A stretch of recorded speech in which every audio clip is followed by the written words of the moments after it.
Hey, ladies, gentlemen, and transgenders. Welcome to the Slothcast, a Heroes of the Storm podcast where the members never get enough sleep, but the knowledge is still deep. After last week's promising pilot, your favorite Latino, Narsha, is here to bring you episode 1, but I'm luckily not alone.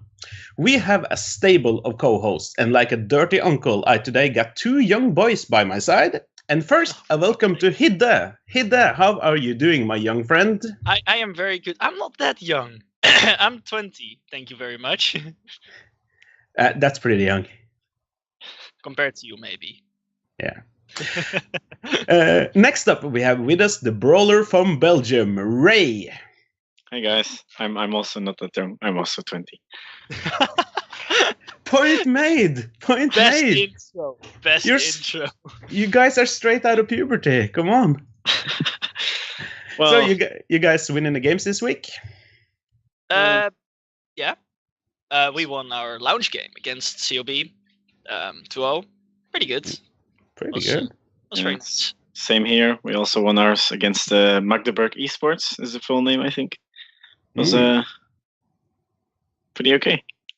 All of us are playing in and being active in the Heroes Lounge Amateur Heroes of the Storm League. And so is also this week's guest, because each week we are also inviting a special guest that brings some extra knowledge about this week's big topics. And with so much juicy news, we need a juicy guest. A huge welcome to Master Rank and renowned Zarya player Rooney. Hey guys,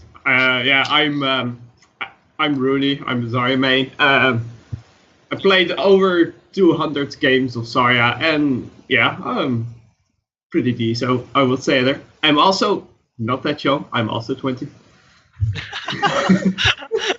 Well, yeah, okay. Maybe it's not you guys that are young. Maybe it's just me that are old. I'll take I'll take that into consideration now. Well, we are very interesting to talk about. We have a huge amount of stuff to get through this week, so let's jump straight into the news.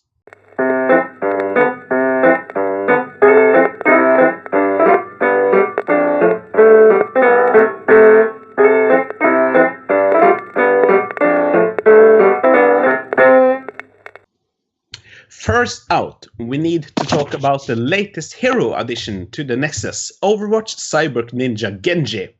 He is a highly mobile hero that supposedly needs a lot of healing. But Ray, you got some games in with him on the PTR this week, right? I do. I've been playing him pretty much non-stop on the PTR this week, and so far he seems like a really interesting hero, and I can safely say that most, if not all, of his talents look pretty interesting as well.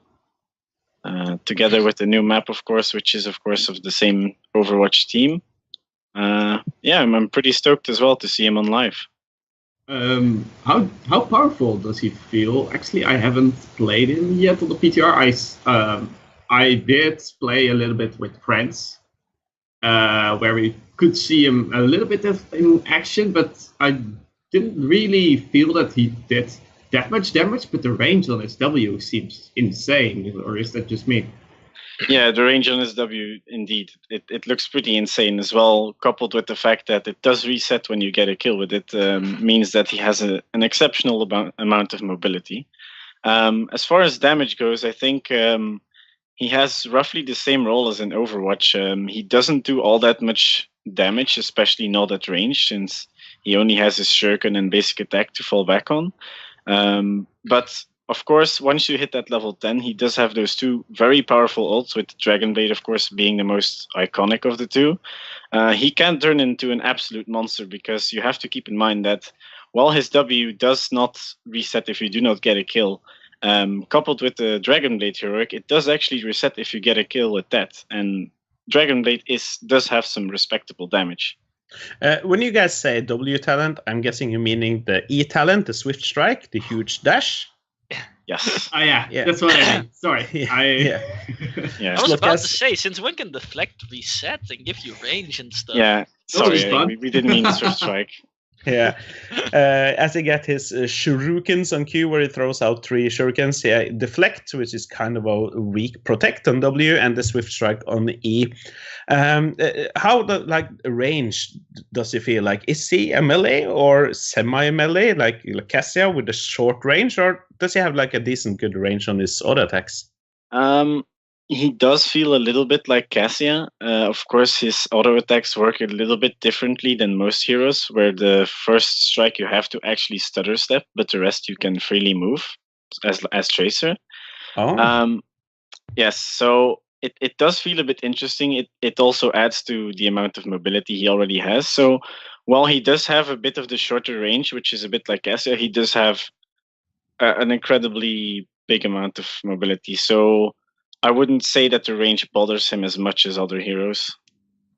Yeah, if you guys haven't tried him out on the PTR, his trait is kind of just a jump, where he can kind of jump in a decent range to anywhere he wants, like even over terrain. You mentioned his talent builds. Like, does he have a lot of different routes to go, or like how can he be improved through the talent tree? So far, I've seen a few talents that are pretty much standard to take, but there are also a few talents that you can definitely go different routes in. For example, at level 1 already, he has a talent called Swift as the Wind, which gives him movement speed after he does his Swift Strike, which is pretty useful, seeing as your Swift Strike, you're almost always going to be trying to use it to either escape or to secure a kill. And seeing as you have to actually dash into an enemy and it has quite a big range, you can find yourself out of position pretty easily. So that's a pretty great talent for that. His other talent, or one of his other talents, called Pathfinder, which gives him movement speed when he uses his trait over a terrain. As said earlier, he can jump over terrain, which also makes him quite easy to chase someone down with, because you can just ignore one piece of terrain and get a movement speed bonus from that, basically. There are some other talents I feel like are not as useful, but can sometimes be situational. For example, as well on level 1, he has the Agile Dismount talent, which increases his range on his trait, but only when he uses it while mounted, which is seeing as most of your, or a few of your other talents actually give your trait some more power when used in a fight. It might or might not be all that useful, since usually you won't be using it from mount, because there is a talent called, for example, let's see where it is. I think they might have changed it already, actually. Yeah, no. So he has a talent at level 4 called Shuriken Mastery, which actually, if you complete the quest, it makes his cyber agility refund 2 charges of his shuriken. So ideally, you'd be using that in a fight and not while mounted, of course. So that's a bit of an interesting mechanic. Sorry?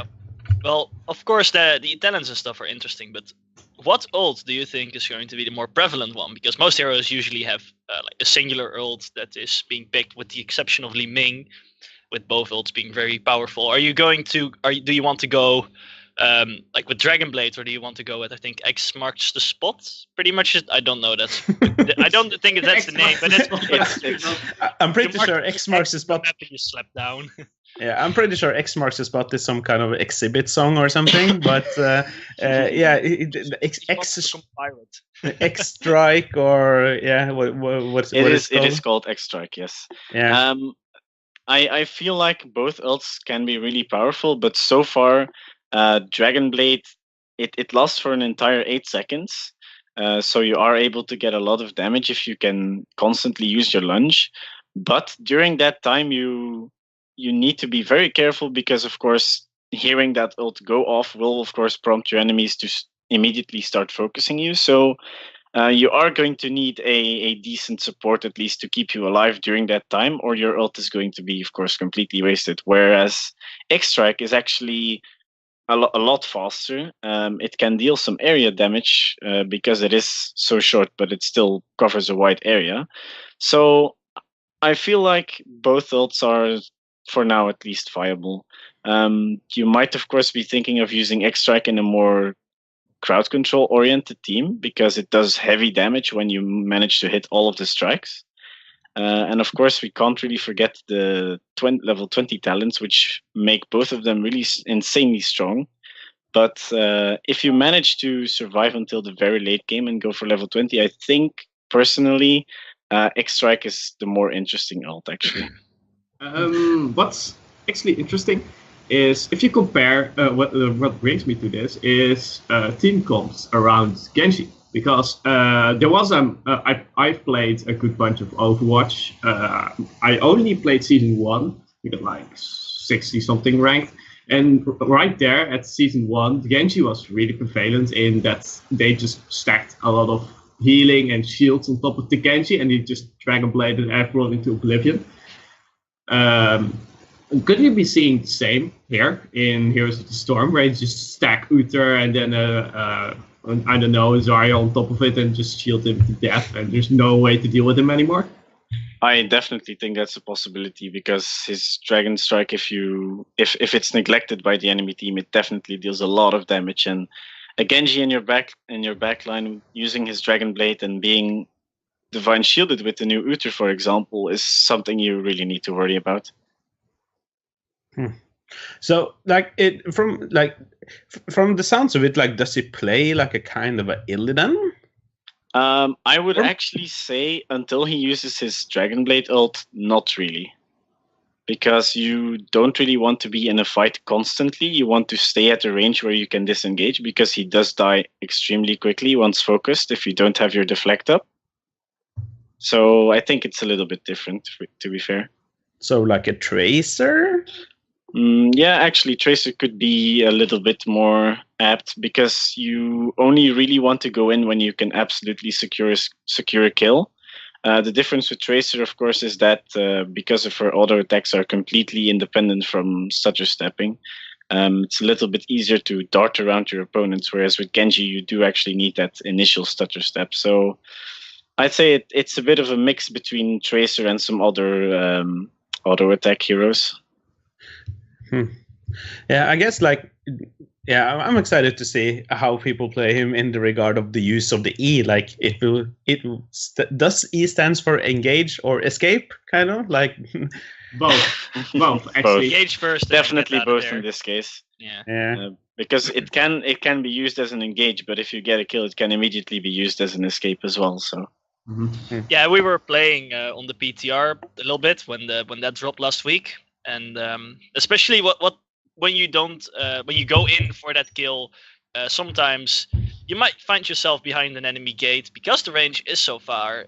You do need to be careful with that. You do need to know like from where you want to engage, so you don't get yourself stuck behind the gate, and which mostly just ends up with you being dead.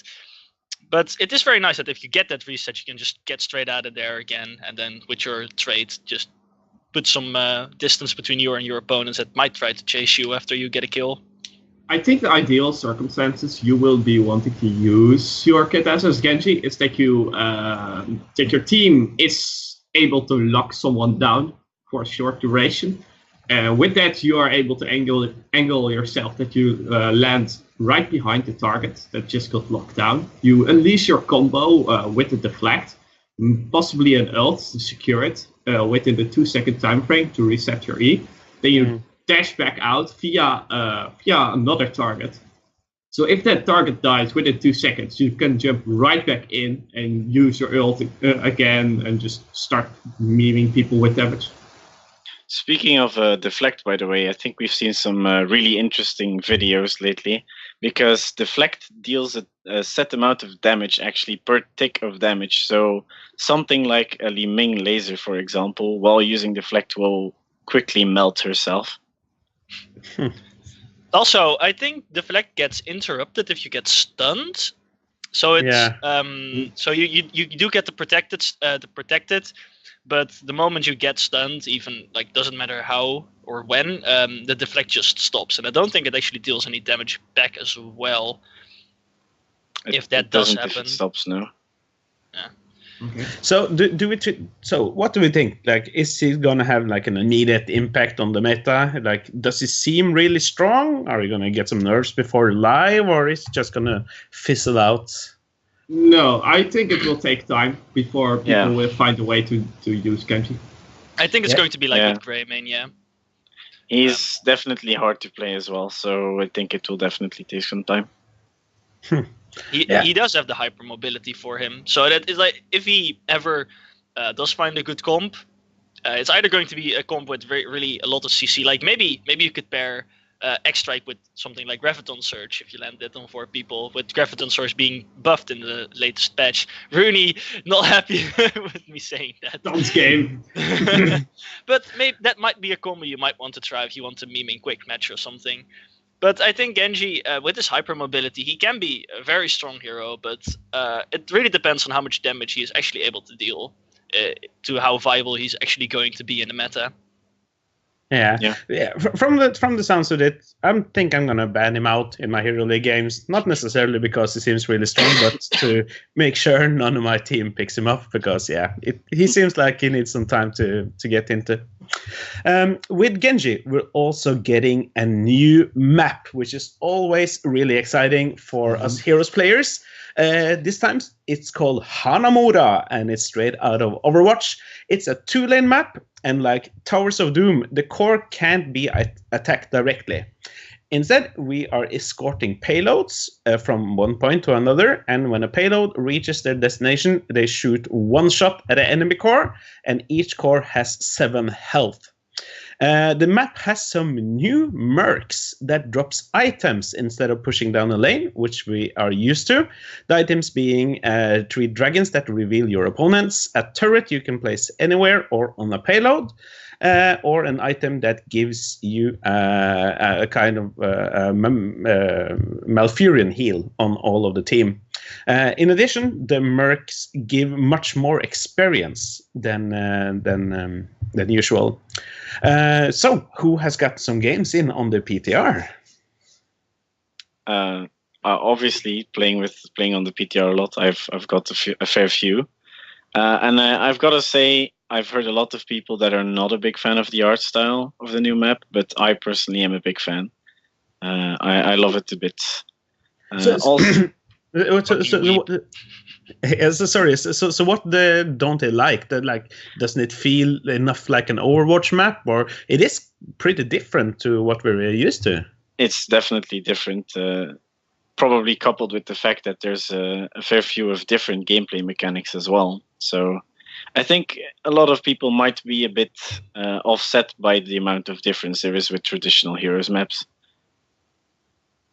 Yeah, it is definitely. Yeah, Hide, you got some. I think it's a good thing that I think the art style, obviously important to make a map look nice. I think it's the least important thing about adding a new map. I think the fact that they are adding new gameplay mechanics, they're adding new things, it's good for the game, because if you keep if you keep rehashing the same mercs, the same kind of mercs, the same ideas on maps, eventually the game will just get stale. And the fact that they're actively trying to add new things and new gameplay mechanics that are exciting, and at least if it doesn't work, they obviously won't try it again in the future.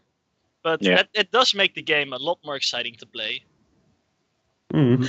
So looking at how the items work with the different possibilities for each item, does this open a whole new flexibility for decision making, or is it just, or do you kind of need a dedicated jungler to pick up these items as soon as possible when you can? I think a dedicated jungler will be very important for the map itself. I've heard memes of using the Lost Vikings, even though it's a 2-lane map. The Lost Vikings will make sure that you just with your 4-man you can keep getting mercenary camps while also pushing payloads, and you will always keep getting XP due to that without being at a disadvantage anywhere, which can be very deadly. So yeah, for the people that haven't played it on PTR, the payloads work like this: it spawns at a point. and then the more of your teammates that are like in the radius of the payload, the faster it moves towards its objective. And as Rune mentioned, Vikings does seem initially really strong on this map, mostly because every Viking counts as one hero and makes it move even faster. And of course, you can have one in each lane, and you can have someone murking and have pressure on both your and the opponent's payload. Because if only one hero from the enemy team is inside the radius of the payload will stop and not move at all.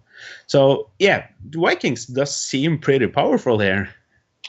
I think the Vikings can be really strong. I think especially because they have Bribe, Vikings can pretty easily merc, especially the third camp and the health pack camp, because that's only one merc and a turret and a dude. So you can just instantly bribe the heal pack camp, and you go in a fight with that Viking, get behind your teammates, and if they need it, get that heal down. As well for the turret camp, you can if you want to use your Vikings to push the payloads, you can get that turret, put it on the payload, and just protect the Vikings a little bit more. As well as the other merc camp, the reveal merc camp, it's going to be super strong, I think, especially in competitive play. If the map is going to be baked, because obviously if you don't know where your opponent is, getting that reveal to show where your opponent is, what they're doing. Maybe they're doing boss and you don't know. You're just not seeing your opponent on the map. Just pop that reveal, and the Dragon Spirits go to the first three, like the closest three opponents. I think is what they do. Yeah, closest. And then you thing, see, I think. Yeah, and then you see 4 people on the boss, and you can try to invade that and try to get that core point, because the boss obviously, as well as on Towers of Doom, deals direct damage to the core on Staken. Hmm. Yeah, it deals 1 damage to the core. And with this one damage to the core, and with as you mentioned, the strongest merc camp, with the heal pack, it only has 1 merc, so yeah, Bribe is possibly going to be really strong here. You mentioned there's only 1 shot at the core for every payload delivered or boss taken. You can add to that with each lane having 1 fort and 1 keep, like usual. For every keep you get, for every structure you get down, it being a fort or a keep, you're gonna get 1 extra shot on the next on your next payload delivery. With the core only having 7 health, could a push meta kind of tactic strategy go well with this map? Like, do you go Sylvanas to just make sure you get something, a structure down pretty early so you can get that free shots? I don't see Sylvanas being that important, because you don't even have mercenaries to push with, let alone an objective to push with. So Sylvanas won't really get as much value as usual. You want to have Sylvanas with with something you are pushing with, like I don't know, Dragon Knights, Haunted Mines, that kind of objectives, where you can just waltz in there with just a giant health bar with an objective, and then shut down the turrets so they can shoot at you at that giant health bar. So it takes a ton of time to get it down. I think Sylvanas might be a little bit of a small off-meta pick on this map, because do keep in mind that the moment you take down a keep, and if you get a few kills, Sylvanas can really easily allow you to push a lane down really fast, especially if you're already taking the fort down. Taking that keep down will have every minion wave. Like on normal maps, you spawn a catapult. On this map, it spawns a Sapper. And if that Sapper gets to the end of the map, to your opponent's base, it actually also deals 1 damage to the core. So getting those keeps down early on might be very strong. But I think heroes like Sagara, like heavy push heroes, not heavy, I think I should probably call them more cheese heroes, because that's kind of what you want to do on this map then.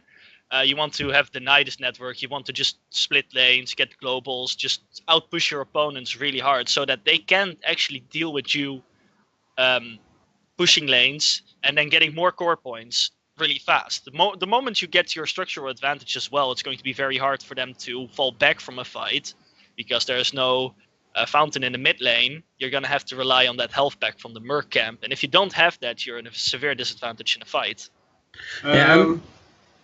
I think besides pushing comps, I think the more stronger prevalent comps are going to be the one like Braxis Holdout, where you want to have a strong 4-man, or well, I guess a strong pairing of heroes that can keep a point for a really long time with a ton of sustain. Either that or a group of heroes, a team of heroes that can actually synergize in a way with flanks. Because flanking should be fairly easy actually on this map. Like besides the vision granted by, for example, a support like Malfurion or the camp, it's actually pretty easy to flank due to the objective needing to be pushed through a certain path. So you can already predict where your enemy is going to be, and that makes flanking just really easy, especially if it's in the open. The map does strike me as pretty snowbally. Like we've seen that in other 2 lanes map, at least with Brexit before the nerfs to the wave, to the Zerg wave, because. Yeah, here, as Hidde mentioned, if you get that keep down, you're gonna have zappers spawning in that lane, and with only 7 health on the core, you actually can't allow any of those zappers to go through and have one shot at the core. And with the payloads spawning later, or it spawns like 2 minutes after you delivered your last one, about something like that. So if your opponent can stall you for a long time getting that payload in, you will be on the back foot like a lot. And it being a 2-lane map, it's pretty hard to come by experience to catch up to. That's true, but it should be less snowbally than Braxis. Because with Braxis, you have the Zerg wave to push with. And that Zerg wave will generate structure value. While on this map, on Hanamura, you will still be able to defend your structures more easily because the enemy team doesn't have such a big objective like the Zerg wave or that kind of objective. Apart from the actual heroes pushing the lane, like Rini said, there's nothing that actually threatens your lane. Apart from obviously if you take a keep down, the sappers maybe, but there is no big looming threat there that if an objective is taken that can take down a lane further. I think as well the only thing that can really snowball on this map in terms of experience loss is if you get globals, if you get the Haka Falstad and just keep and if you trade in payloads, if you have 3 people on your payload and there's 3 people their payload, or something like that, you can actually just try to even out by getting that extra experience soak and just reinforce into fights whenever it's necessary. But because you most of the time I think you're going to be fighting over payloads in the middle of the map, it's going to be less of an less focused on getting a lot of extra experience. I think it's going to be in that sense less so than Brexis, where you want to get that early on, that early delete, getting those forwards down with the Zerg wave, because you won't be pushing as much, mostly. XP is going to be, just general experience games should be very important, because the objective doesn't generate XP for you. It only slowly kills your opponent's score. So even though it hurts a ton, because you only have 7 core of health to giving away those score shots, getting an XP advantage is more important. Just like in Towers of Doom, the same happens in Towers of Doom. You need to get the XP advantage to get shots in. So if you give up a payload once or twice to generate a 1-level lead, that's definitely worth it, and you should look for that. It's going to be exciting to see how the map pans out, when we'll see it in pro games, when we'll see it, more importantly, in the Heroes Lounge, what kind of tactics and strategies people use. It's always exciting with a new map, and this looks pretty different too. So yeah, a lot of things to look out for there. Also, we have a huge change to one of the oldest heroes in the Nexus. It's everyone's favorite Lightbringer, Uther. Before we go into the details about him and a discussion around that, I had a quick talk with SMX on one of the best teams in the world, Fnatic. He plays supports over there, and when I asked him if he have any thoughts or comments around new Uther, he said, "In honesty, I'm not a Uther fan overall. I think the hero lacks what a good support should be able to do: wave clear, assist on camps, etc.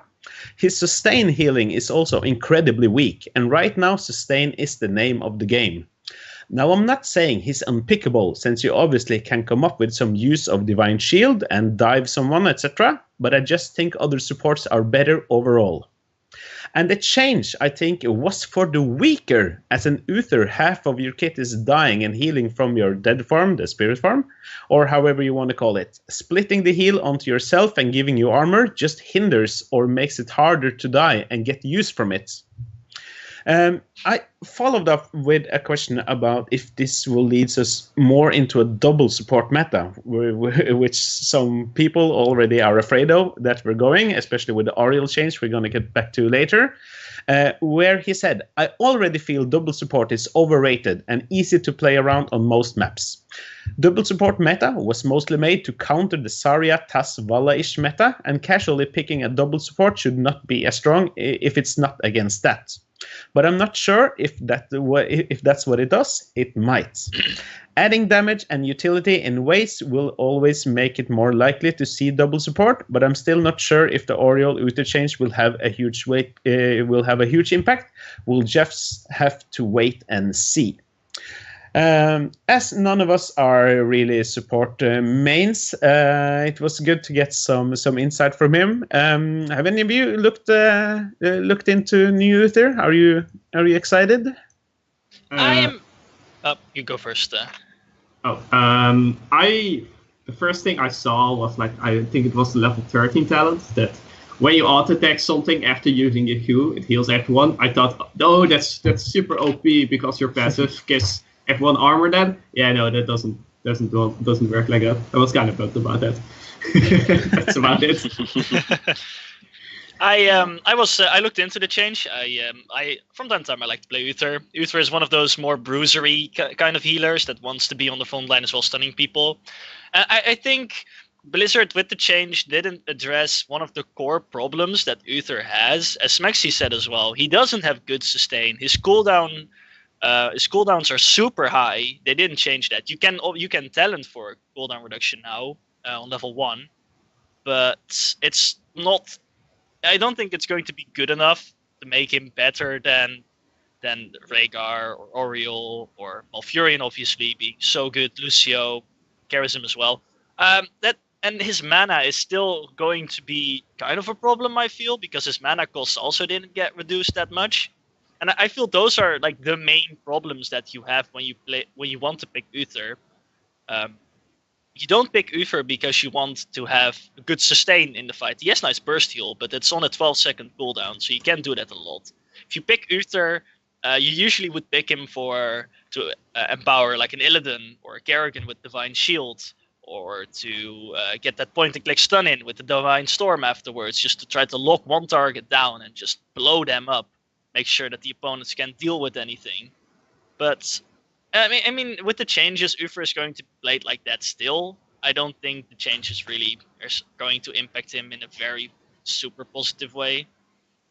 The only thing you can look into possibly is I think Hanamura. That's a new thing, because on Hanamura, as I said, it's most likely going to be fairly easy to flank people. And if you flank people, you can force a fight, like really hard. And that's where Uther should excel. With having no sustain, that means he's gonna have to be good at something else. And that's in fights. Just being very good in explosive team fights, because he just literally makes someone invulnerable and then just heals someone else up to full. Yeah, it's interesting that you mentioned that, because I also had a quick talk with Curson, who plays support for Team Experts, one of the top teams in Europe, HGC, and yeah, let's just say he has over 1,000 games on Uther, and when he wrote me back, he wrote this huge essay in Norwegian. So we can't like go through all of that again. Huge thanks to him, of course, for bringing in something extra. But he says something similar in that he doesn't think he's not a main healer. He could be used kind of maybe as a second bruiser instead, since he's just mostly going to go with a lot of with the burst heal and the stun. And he are looking forward to like seeing the Divine Storm coming into play. And as Rune mentioned, if like Hanamura, again back to that, is a map where you can set up some really good flanks, and yeah, the Divine Storm could be pretty good for that, don't you think? Yeah, I think Divine Storm could really be good for those flanks, but it basically comes down to what Hide and Rini said earlier as well. Like, if they wanted him to be this really important and meta healer, they need to address what his healing lacks. And like said earlier, he can be like this bruisery kind of healer. So yeah, I think with Divine Storm it could really be a possibility on Hanamura, for example. Yeah, I think as well. That's probably going to be one of the more things that Uther is going to excel at. Just get that flank in, yeah. As we actually saw as well this weekend in some of the pro games, people picking Uther for that idea. But yeah, it'll be interesting to see what is going to happen with him. Maybe we're all wrong. Maybe Uther will be one of the best supports in the game now. Well, yeah, I think it could really be something, especially with the armor he's getting now. Basically, if you get the flank off, which on the new map, like Rini said, you can make sure that happens. You can basically just walk in there and not really care about the enemy team, because you can potentially get so much armor now. So yeah, I'm actually looking forward to seeing that. Potentially, maybe with a double support, we'll see. It's also very worth looking into his level 7 talents, as he as most of that is completely changed, the level 7 talent tree. With all of them kind of are revolving some kinds of cleanse ability or extra armor to someone that is CC'd.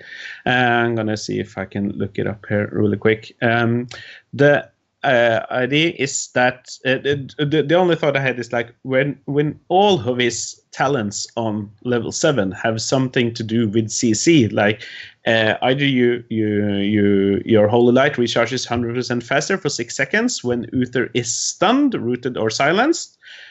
You can increase the armor bonus from your trait on stunned, rooted, or silenced target, or you can get this Uther-specific cleanse. It has a 90-second cooldown, but the cooldown is reduced by 5 seconds for every auto attack he makes. If your opponent picks Uther early, do you go for a comp with as little CC as possible to make his whole level 7 talent useless? I think there is still a question on whether you should take cleanse or that armor talent on the target being CC'd. They both have their own uses. Like cleanse literally makes them still able to move, but the armor on CC talent that allows you to just basically bulldozer through. Like it should be in the cleanse can be used defensively, just like the armor on CC. But if you want to move forward, cleanse is usually easier to work with because the target can keep moving in. And with armor talent, you have to save your heals to work as a sort of semi-cleanse, so you can save the target. So you can only use that armor talent on specific heroes that can keep chasing after they have been locked down for about 1 to 2 seconds. I actually think at first when I looked at it, I thought the cleanse talent would be really broken. But I think actually on second thought, looking at it a little bit more later on, is that I think it's not going to be much better than a normal cleanse talent, because in a fight, it could decrease the cooldown every time you hit something by 5 seconds. 90 seconds cooldown. You still need to attack a lot of things to have that actually take any effect in a fight. Since the normal cleanse cooldown is I think 60 seconds. Yeah. So you're gonna have to attack at least 6 times for it to get the same value as a normal cleanse talent. And in fights where your opponent has a lot of CC and you still can self-cleanse, I think that cleanse actually going to be worse because you're not going to have it off cooldown as often. Because you don't want to be on the front line exposing yourself unless you're running double support. Because the moment you expose yourself as Uther and you try to get that cooldown reduction, the people are just going to root you, stun you, and blow you up. Because you can't give yourself armor if you can't cast your heals. True. Regarding the cleanse talent, the cleanse talent is called Hand of Protection. Am I the only one that's a little bit tilted, since in World of Warcraft there's an ability called Hand of Freedom that does just that, cleanse, and protect. Hand of Protection does something completely else? I don't know. Is it just me? Come on, Blizzard. Baby rage. Baby rage. Literally unplayable, Blizzard. Come on. Even in Hearthstone, Hand of Protection gives the Divine Shield. What the hell is this? What the hell? Consistency, Blizzard, please. Blizzard, for fuck's sake. They obviously need to do one thing. They obviously need to fire some people and employ some Slothcast members, obviously. Lastly, Curson he kind of summarized by saying that he doesn't think he's going to be playing a lot of Uther in competitively, just yet at least. In Hero League you may see him, but it's probably a bad choice if you're going out there, since he won't be a great main healer, and there's pretty rarely that you get 2 people to play supports in your Hero League games, depending on your. Rare to get 1, so depending on your division, you will be lucky to get 1. So yeah. Most importantly, with Uther, you want decisive fights, and everyone knows Hero League does not run on decisive. Yeah. As I usually say, the only good way to play Hero League is to not play Hero League. Exactly. To round up the news, we of course need to speculate a little bit about the new hero teaser that was released a little while ago. It's probably rolling over your screen right now. There's nothing much to go on here so far. Anyone have any ideas who the next hero might be? People said it was going to be Deathwing. Deathwing Hypoo! Finally! I would love to see Deathwing, and I would love to see how Blizzard actually implements that in Heroes. It would be pretty hard. He could just make him human form like a Chromie, for example. But I really think something like a bit like a Greymane with him just changing into this massive dragon would be extremely amazing. That would be an amazing level 20. Like it would be an amazing level 20. Become a dragon and break the map open. On the other hand, I still think the teaser does leave open for some other things, because we don't really see that much fire that should indicate that it's a dragon. Yeah. I think it could easily be something else with claws. I'm actually hoping for a druid maybe, which would be a bit far-fetched maybe, but still I have my hopes up. Yeah, like a feral druid of some kind. A feral druid, for example, would be really cool. Yeah, just constantly jumping around. Maybe even a Warcraft stealth assassin again. Feral druid. We don't have enough of them. Stop talking right now, Ray. By the way, that would be fantastic. No, I think personally, because I think it's going to be. Remember BlizzCon? They revealed a super cool cinematic trailer showing off Regev and Varian. They said it's going to be a cinematic trailer, so and it's with the launch of 2.0. I don't expect it to be like some nameless shitty hero. Mm-hmm. I really am expecting something like Deathwing, maybe Nefarian, maybe Onyxia, some of the some black dragon-ish kind of character, and maybe because it's usually they add 2 heroes. It being the Hanamura background with the 2 dragons, they might add Hanzo as well. So maybe it's be a reveal of Hanzo and one of the big dragons. We'll have to see. It's 2 days, 8 p.m. On the 25th of April. Everyone tune in. Then they will reveal it. So we'll have to see excited. then. I'm really excited. I really want Deathwing. I've wanted Deathwing since. I want Deathwing as well. Yeah, And I hope they do a good job as well, because it's easy to it's going to be easy to disappoint, I think, if they don't do a character like that correctly. Yeah. If they don't add an ability, I don't care where they add it, as long as they don't add an ability that makes him literally break open the map, I'm going to be baby rage.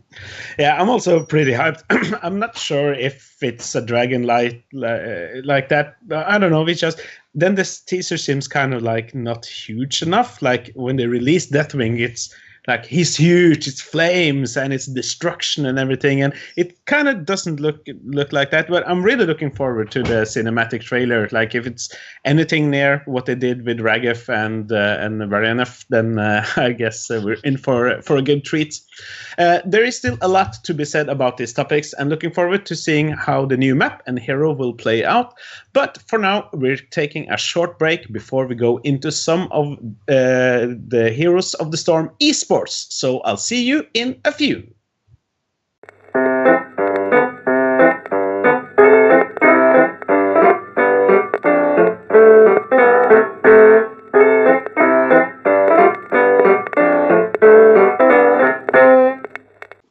Welcome back. Either way, if you are playing versus AI only or are fighting for points in Grandmaster, the Heroes Global Championship has a lot of exciting entertainment. So I'm going to give the word over to our resident Heroes esports nerd, Hidde. So what do you want to tell us from the games played up until today, Sunday? Well, there's been some interesting things going around, especially in Korea, and as well a little bit in Europe as well. We're seeing Kel'Thas strongly going back into the meta everywhere, being picked in stun comps, most especially, and also on maps like Infernal Shrines, where he's super strong. Also in Korea, which is something that the rest of the world has not picked up yet, is Hammer, and of course, everyone's favorite witch doctor, Nazeebo, being played in pretty much every game there, which is very indeed. Indeed. He is actually, from what I've seen, picked in literally every game so far, which is very interesting because Europe started playing him a little bit, but he's not nearly as prevalent here as he is there. Besides that, there was some very interesting team expert again. Of course, who else than ADRD can pull off those crazy drafts on Forehead Junction, playing Nidus Hunt with Illidan and Sagara. Didn't work out for them in the end. Sagara actually throwing the game away by not going core with the team, trying to go back. Very well played by Trick that game. But yeah, that's super interesting. Like trying to go for like one of the strategies that you could try on a map like Warhead. Try to get that split soak on Illidan with the Hunt going in for reinforcements on fight. Sagara just going from lane to lane, hopping with the Nidus network. Very interesting. Otherwise, there's teams like showing a little bit different. They're showing off sometimes in positive, sometimes in negative light. There's Team Liquid, who was king of the HDC Europe before the Western Clash, and right now they're actually struggling a little bit. They did win both their series so far, but they were both in 3-2, and they were actually very hard fought. They actually had to work really hard for those victories. One of them was against the Playing Ducks, who showed up really well against them, playing a really cool Judgment and Divine Storm composition on Towers of Doom, trying to blow up someone in the back line and just snowballing the fight from there. It was a really cool game to watch. Actually, they didn't actually end up winning the game, winning the set, because of the Vikings in Game 5. Always those pesky Vikings on Team Liquid. But otherwise, nothing really out of the ordinary happening. Yeah, normally we would like to go deeper into the esport thing. This week we have so much to talk about. We kind of have to just skimp over it lightly. But yeah, it's interesting that you mentioned Team Liquid. Like in the first part of the season, they looked really strong. They didn't lose a game all the season through. Going into the mid-season brawl, they looked a bit more shaky in the mid-season brawl, and they have had quite a break now after the brawl until the league started up again. And while they started the season beating both Fnatic and Team Dignitas, they have now gone to map 5 on versus both Tricked and Playing Ducks. Okay, they took both the victories, but they have not looked as secure as they usually did. Yeah, I think it's mostly. I think it's not really Team Liquid being worse. I think it's mostly to do with the other teams being better. Obviously, Tricked Esports was, I think, 6th. Was really close to actually going maybe into the Crucible. They're obviously trying to get out of there, winning as well against Team Expert now. Placing them, I think, 4th now, at least shared 4th in the league, which is really good for them.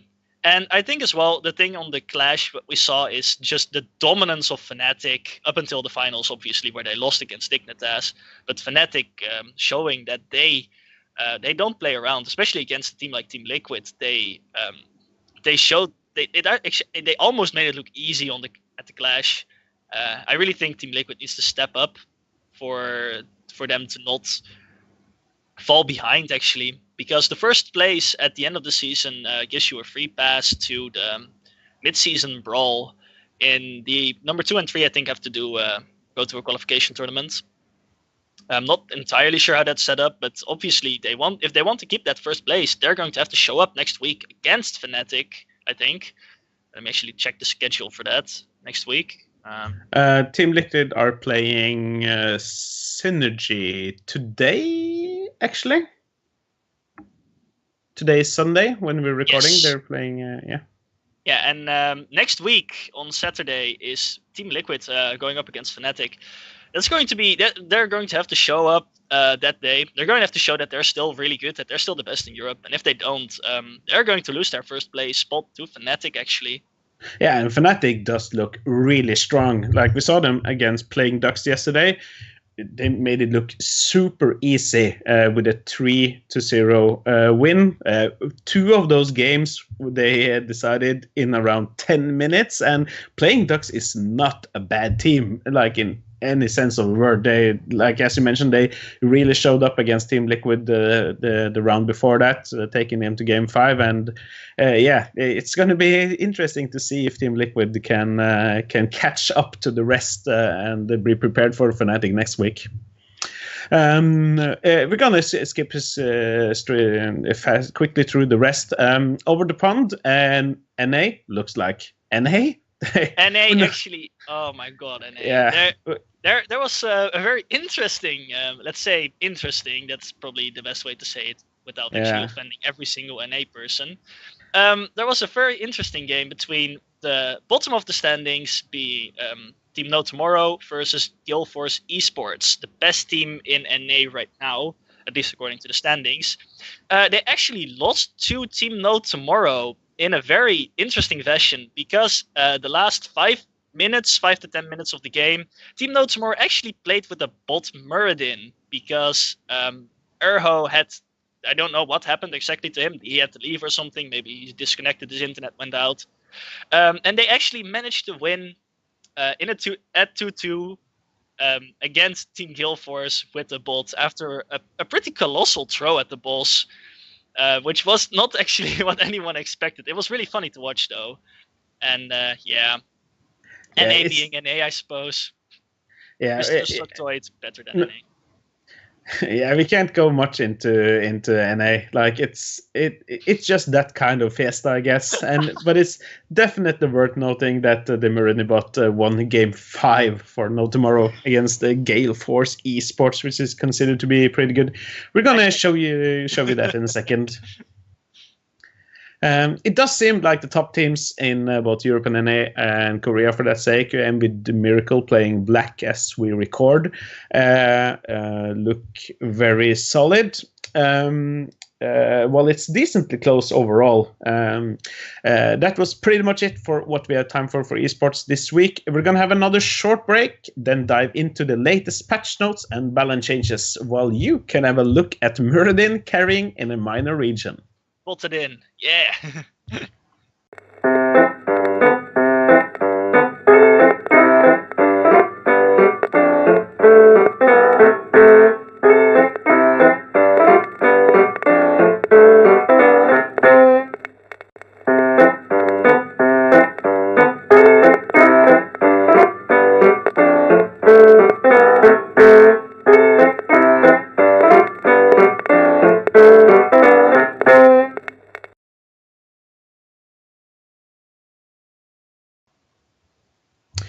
We are back, and we are gonna head straight into the patch notes announced on April the 20th. When these patch notes release, we're gonna be 2 patches later than the patch as is playing on HCC at the moment, which is the Probis patch, which we forgot to mention. But looking at those just released, that's gonna be in effect real soon. We saw some small changes to Lily and Stitches. Nasibo had a small buff to Toads and a nerf to Gargantuan and his level 20 trait talent. Cassia got the regular week 1 changes, with E-Build getting a small buff, while ETC got some number of buffs after last patch's nerf. But we did have some decently huge changes on 4 heroes of ours. And of course, we need to talk about the most important hero in the game first. Zarya, what do you think, Rooney? Zarya got hit by the nerf pad a bit. The energy decay has been nerfed further down to the point where you will be losing 3 energy per second instead of the 2.5, which would have been before this patch. Right when Zarya was released, this was actually also a 3 seconds energy decay, and everyone thought it was enormous. Besides that, Grafton Surge got a minor buff, but yeah, Grafton Surge, lol. Just doesn't matter at all. Not worth to pick it up, really, especially in competitive. Demolition Expert also got hit, the Q talent at level 1, which instead of reducing the cooldown by 4 seconds, it now reduces by 3.5 seconds per charge once fully stacked. And those are the biggest nerfs, really. Most of all are really buffs from this point onward. Most importantly, the level 20 talent I was already preferring over the other talents, that is the upgrade of Expulsion Zone, Clear Out, has been buffed even further, which is really strange to me because it was already almost pretty close to clear cut the best option in a lot of the cases. Instead of just getting 10 energy per hero hit per time to walk into the expulsion zone, you now get 15. So if you hit like 2 or 3 people with the expulsion zone, you get you go up to 145 energy instead of 100, which is a god awful amount of damage. It's basically 100% base damage increase. That will mean that Zarya will be now hitting a really big power spike at level 20. Yeah, and furthermore, some minor changes. I have been playing around with Zarya on the new patch already, and the energy decay can hurt quite a bit if you don't have a way to safely regain energy every about 6 to 8 seconds. So with Zarya already being like a very prevalent hero in the current meta, both on the Heroes Lounge scene and the pro scene, she will still be, I guess, just maybe more with a weight towards being a kind of a late game hero with the level 20 power spike that you mentioned, like coupled with the nerfs, or once people actually start picking Clear Out, which should be clear-cut the best option right now in your level 20 arsenal of talent choices. Yes, the level 20 power spike will be fairly important. It's not on the level of Nasibo, Nasibo Val Infection, definitely not. But Just winning the game by itself, yeah. No, but it's really powerful if you can utilize it correctly. The Q build got hit hard though. So teams which have like triple warrior compositions where you will be utilizing the Q build to keep poking out the enemy team with high energy Zarya just keeping poking and poking, that got hit fairly large because both the energy nerf and the Q nerf on top of it, which hurts. Cleansing Shield at 16 actually got buffed, which was already a pretty strong talent, especially for competitive. Like using a shield to cleanse them from like an ETC stunt is insanely good, and now it reduces the shield cooldown. It reduces the cooldown from your shield by 3 seconds instead of 2, which is amazing. Should be looking forward to picking that up. Yeah, with the changes to the energy generation, like, doesn't she like look more like release Zarya now in that aspect? In a way, but release Zarya also had nerfs to had lower base damages, which is important because base damages are extremely important for Zarya because she triples up on her base damage on max energy. And also her shield cooldown was 2 seconds higher than it is now, which massively reduces your energy gain. I guess the most important question for now is, Rooney, will you still be a Zarya one-trick? Yes. Yeah, It will forever be a Zarya one-trick. Yeah, I think we're going to see much bigger nerfs than that before that changes. We also need to look at Auriel, which already got some changes to her kit in the last patch, and some more balance changes in the current one. Maybe the biggest thing is her bad ult Resurrect. That's always your hero lounge and your hero league clown picks. Now is good, maybe, since the channel time is reduced from 3 to 0.5 seconds. That's actually a PTR. Yeah, it's PTR patch. Yeah. That's on the the one PTR patch as well. is not live yet. Yeah, that's going. Yeah, on the PTR patch, but it's going live together with the number changes. No, the number changed live now. On 2.0. Yes, the number changed live now. Yeah. The change to ult will be next patch, but I still think like just get a resurrect off really fast. It's not going to be picked more now. You get nice gas time, which is nice, but after resurrecting someone, he stays dead for 5 more seconds, and 5 seconds in a MOBA is a lot of time. Being 4v5 for those 5 seconds longer is not going to save a team. It's not going to save a team fight. Wasn't it 3 seconds? No, it's 5 seconds. You okay. stay dead for 5 more seconds after the resurrect kicks in, and most of the time your team will just get wiped by the time you come back. So you just die afterwards instantly. Like you come back. Oh, my team is dead. Well, I guess I die again now. But it might be fun to try with Uther.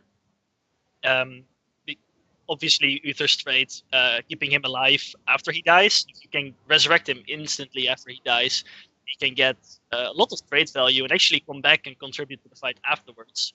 But otherwise, I don't think there's any hero that really benefits from having that 5-second resurrect time. Yeah, and with a cooldown to increase from 70 to 120 seconds, it's not like suddenly becoming super strong, at least. But but will it kind of maybe, as Hidde mentioned, push with Uther pushes into the already mentioned feared 2 support meta? Unlikely. I don't think so. To be fair. It's going to be a fun thing to try in Team League or something fun to try in quick match unranked draft. But it's not going to be a competitive draft. What is going to be important for competitive draft though is the number changes that are live now. Like I'm not sure about the Q talent on level 1 that decreases the cooldown of your Q. I'm pretty sure that's still not really worth it, but the number changes on Sacred Sweep, her Q and her E got buffed, and a bunch of talents actually got buffed, except for her Q blind on level 13 and her Shield of Hope, her shield on level 20.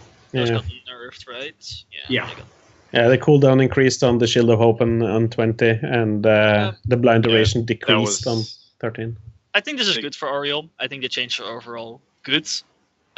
She's already super strong with a hero like Vala or Gul'dan, just getting all of that damage in, getting that hope.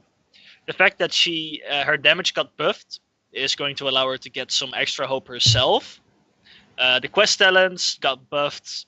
Pretty much all of the talents that weren't picked got buffed, which is nice. So that might give her some more talent diversity, which is something that Auriel kind of needs, because there's pretty much 1, maybe 2 builds that you could play with her. But maybe this might change that. We'll have to see.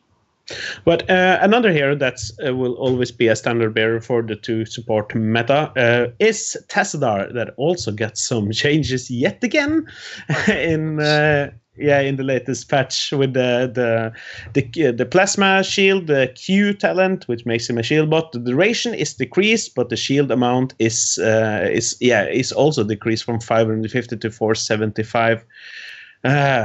So they keep changing him up, like. They basically want Tassadar out of the meta. That's all I can say about this, really. This nerf, the cooldown on Plasma Shield is still 8 seconds. So basically, you're in a perfect situation without any. They changed Kader Resonance as well again. You're looking at, in a perfect situation, you have 50% uptime on the shields per cooldown, which is not great, especially with the shield being kind of weak now. After getting 30 globes, you get a 30% increase for that shield overall, but it's still not great. Like 30% of 475 is not that much baseline.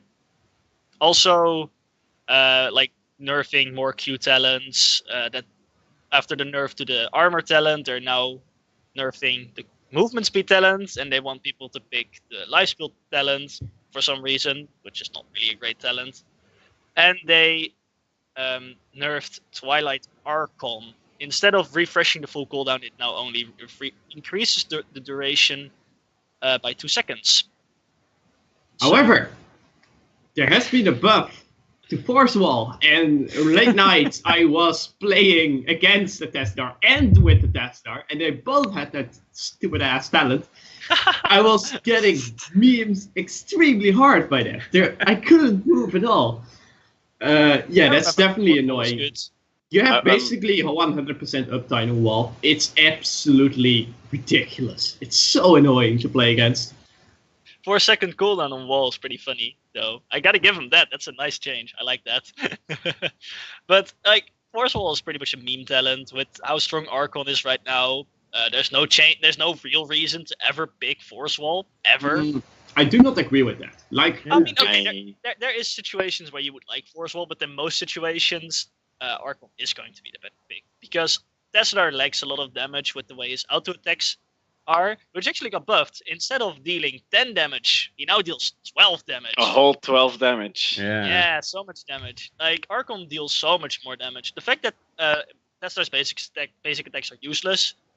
Storm is alright, but the fact that Force Wall basically allows you to blow someone up, and if you don't have all that blow up damage, then Force Wall is basically useless. It doesn't do anything for you. I still think it's possible. Force Wall can absolutely meme you, especially with changes to Greymane that we are going to move in soon, TM. But also with things like Kel'Thas that has been resurrected in Korea, as Hidden mentioned, in HTC. In Europe, mostly. In Europe, indeed. And also important is that... Also important is that Force Wall can work extremely well with... How is it called again? Barab? Nocebo. Nocebo, indeed. And it can work pretty well with certain hammer, because you can literally wall off the hammer almost permanently. Like, you can keep her safe by just artificially creating terrain for a long duration. Hey guys, Yeah. I heard you like Seems walls. like Here's an more walls for your interesting meme. walls. Yeah, we're gonna. Can the one with that typing stop typing? Thanks. We're just gonna have to see how that works out. At the moment, he's first banned in the first rotation in a lot of pro games, and I also saw in like the SEL, the practice league for the practice scrim things for the pros, that they have this thing where he's just not played, so the bans can be actually used for something interesting, because no one seems to actually be a big fan of him. What a surprise! Yeah. Mhm. As Rooney mentioned, we also have to quickly go over Greymane changes. That Very important. our favorite wolf. That's already a huge. He also already plays a huge part in the current meta. He's picked a lot, especially by Fnatic, that has a great win rate with him. He got changes, and it's buffs. It's And- weird. This Wow. is really weird, I think. Blizzard is... I don't know if there is something going on, but I had a talk with the shot caller of our team, who is by far our best player, and he was quite... Well, actually, that's quite of an understatement to say lightly shocked. He was really shocked seeing this. Greymane, one of the more, if not one of the strongest heroes in the game, has an actual ability that does 35% of your current health.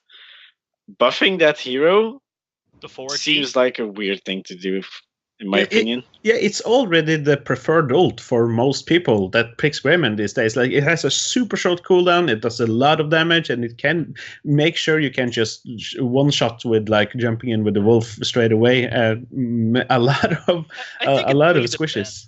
It I- depends on the situation where you want to pick the talent. Usually, it's if your opponent runs like Li Ming and Vala, you want to go for the throat because you want to blow those high value targets up really fast. But my idea is that normally they Curse Bullet buff is that. insane now. Yeah, normally they buff the ults that aren't getting much play. Yeah. But Curse Bullets are already seeing a lot of picks. So like, Also- I don't understand as well. I think this is It's really weird, because Greymane usually, when you said like you go for the throat for really high value important targets in the backline, it seems weird to then buff the talent that lets you actually enable to do something else, which is just completely walk over the front line by just melting their health pool extremely fast.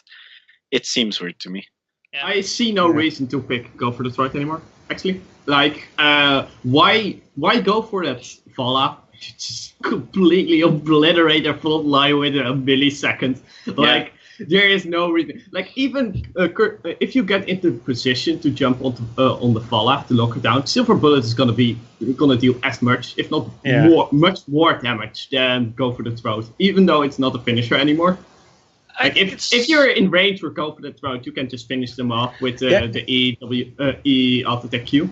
yeah, and the cooldown is so short on it already. Like, it's so powerful. Like it can like bully any frontliner in a huge way. And if you get close enough to that Vala, to that Li Ming, if you hit your R and you jump in with your wolf, you do like a couple of auto attacks with the W active and a Q or two, and she either has to leave or the support needs to blow a huge cooldown on her to make sure she stays alive. That's Speaking actually of wrong. W, Narsha, that's actually not really right, because with Curse Bullet, you can 100 to 0 a false step, basically. Yeah, with that initial combo, you think? Yeah. Or Yeah, I did it multiple times. Yeah. Just yesterday and the day before that. pretty nice. Yeah. This is, Greymane they just does die. a fuck ton of damage. the idea is Speaking that of- he has to gust or get a Yeah. Divine Palm or something similar.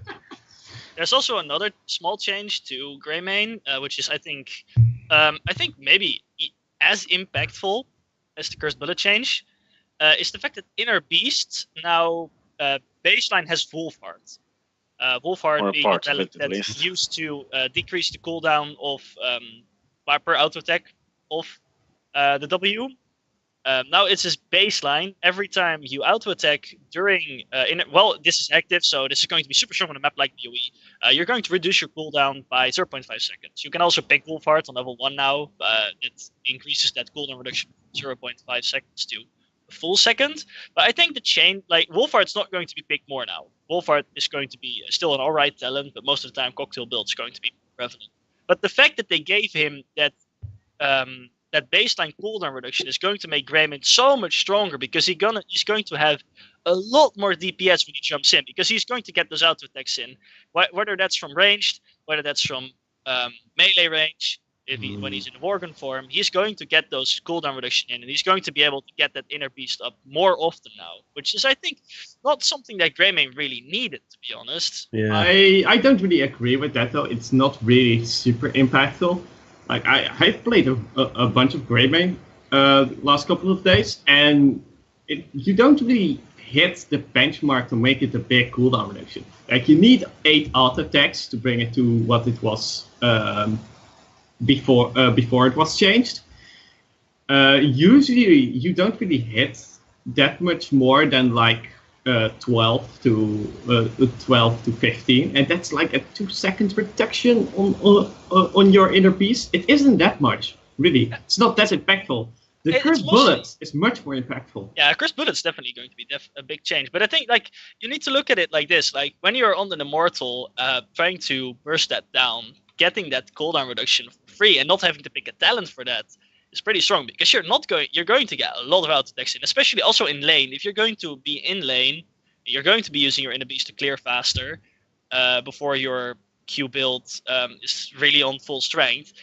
And then going on towers, just auto attacking. You can just make sure that you get that inner beast up more often than before, which is like it might seem not that impactful, but I think overall the fact that you can give that cooldown reduction from just doing things that Greymane does all the time, like getting camps, just pushing lanes, stuff like that, that's going to be something you can't underestimate, having that inner beast up. And it's also a really important ability to keep auto-attacking people like in the back line or on the front line. If you go Cursed Bullet and jump in and you get those cooldown reductions, just keep going.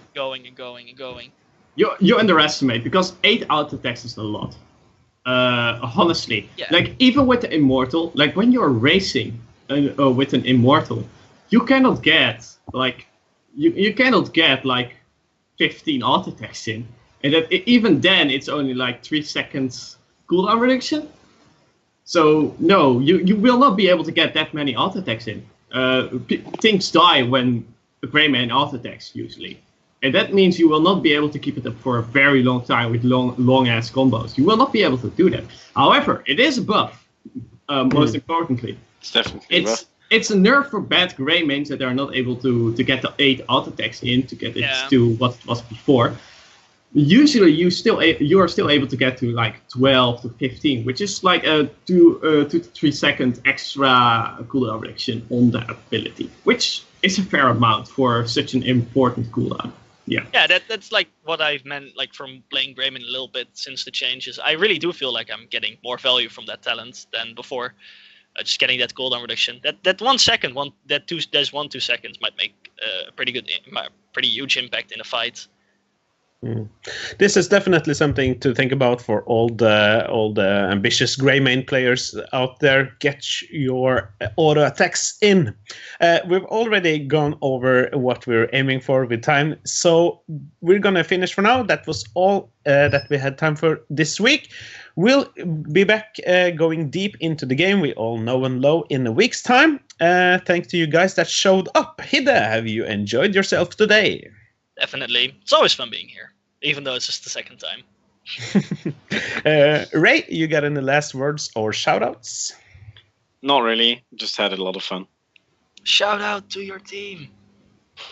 Maybe? No? Sure. Sure, my team are great people. Wow. We're gonna take Okay. your word for it. I promise. Thanks a lot for being with us this week, Rooney. I hope you had a nice time too as a guest. I had a nice time. Shout out to my team, Donna Fedoras, that are actually able to give me Zarya, Baby Rage. Yeah, Baby Rage. I had a lot of fun here. Thank you, Nasha. Yeah, thanks all for being on. Yeah, as mentioned, I'm Narsha. You can find me on Twitter on _Narsha, and I'm also casting Heroes Lounge on occasion. We are now only a few days away from Heroes 2.0, which is going to be really exciting for all the inhabitants of the Nexus.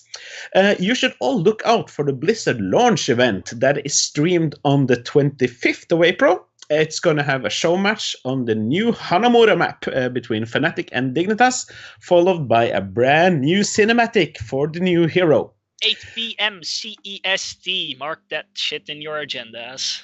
Yeah, it's definitely going to be something that's going to create hype for the Heroes 2.0. Also worth mentioning that we're counting down towards DreamHack in Sweden, which will be the first huge global championship with participants from all over the globe this year. It's going to be awesome. Everyone that's close by, aka Europe, you should consider going. Myself have been confirmed to be there this year, together with other inhabitants of Slothville. So I'm hoping to see a lot of you guys there. But for now, thanks to everyone that's listened in. Thanks to our producer Sembar and his crew. We are all looking forward to all the huge changes and improvements to come. But for now, see you next week.